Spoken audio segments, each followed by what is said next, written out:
మేరకు తెలంగాణ ప్రజలు కాంగ్రెస్కు ప్రభుత్వాన్ని అందించడం జరిగింది.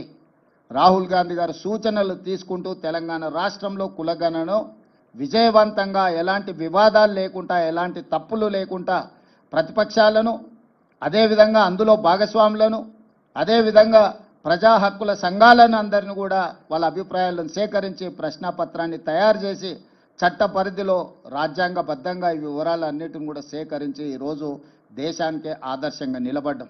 రాహుల్ గాంధీ గారికి ఈరోజు తెలంగాణ ప్రజల తరఫున నేను ధన్యవాదాలు తెలియజేయదలుచుకున్న, బలహీన వర్గాల తరఫున నేను ధన్యవాదాలు తెలియజేయదలుచుకున్న.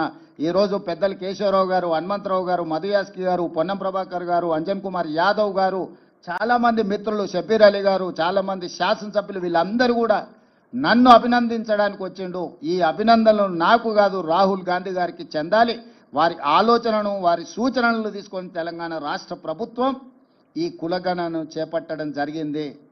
స్పష్టంగా పారదర్శకంగా అత్యంత భద్రంగా ఈ వ్యవహారాన్ని మొత్తం ప్రభుత్వం ఒక ప్రతిష్టాత్మకంగా తీసుకొని అమలు చేయడం జరిగింది.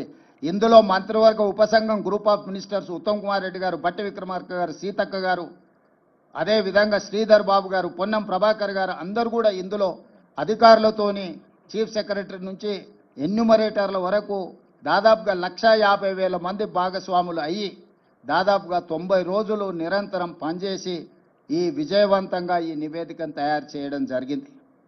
ఆ తర్వాత అసెంబ్లీలో తీర్మానం చేసినాం, 2 తీర్మానాలు చేసినాం. ఒకటి, జనగణనలో కులగణన కేంద్ర ప్రభుత్వం తక్షణమే చేపట్టాలి.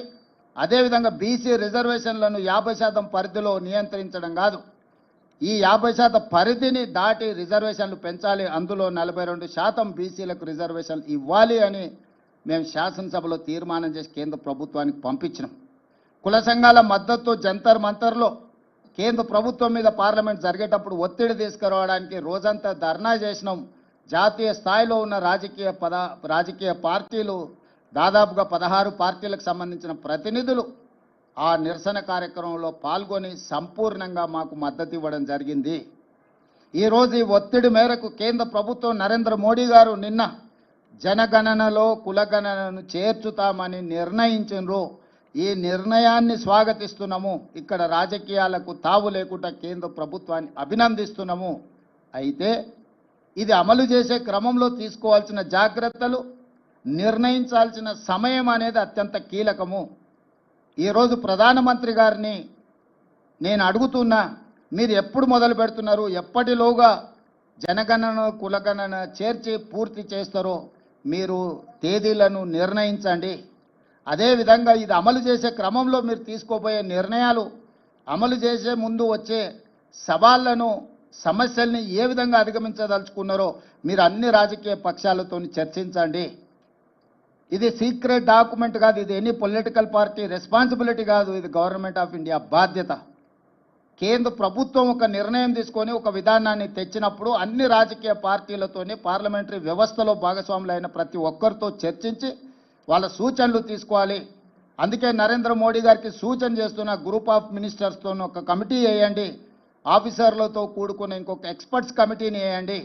గ్రూప్ ఆఫ్ మినిస్టర్స్ రాజకీయ పార్టీలతోని, అదేవిధంగా స్టేక్ హోల్డర్స్తోని, అదేవిధంగా సివిల్ సొసైటీస్తోని చర్చించమనుండ్రి.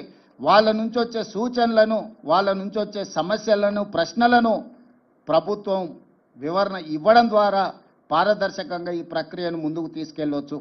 ఇదే కాకుండా ఈ అధికారులు వివిధ రాష్ట్రాలలో గతంలో జరిగిన అనుభవాలను